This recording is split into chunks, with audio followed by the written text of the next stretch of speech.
Uy qurib sotadigan akalarning diqqatiga, sizlar uchun zo'r lokatsiyadan uy topib qo'ydim. Olmazor tumani, Abdulla Nabiyev, Gayi ko'cha. Ko'rasizlar, mana shu Gayi ko'cha bo'lardi. Yoshligimizda kelib shtraf shotka to'lab ketardi. Buni bilganlar eslashadi. Xo'p, bizning sotilayotgan yerimiz, uyimiz mana shu yo'l yuziga joylashgan. Biznes qilaman degan akalarga zo'r mos tushadi, lekin fasadi 14 metr, ichkarigi uzunligi 16 metr. 3.2 sotixga joylashgan.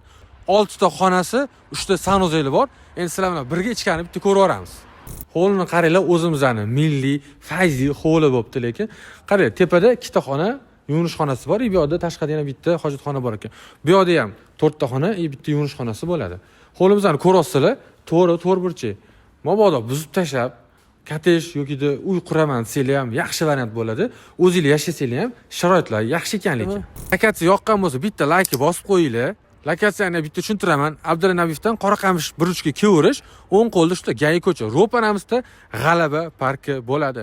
Qiziqqanlar uchun men pastda egalar nomerini qoldiraman. Aloqaga chiqaverasizlar.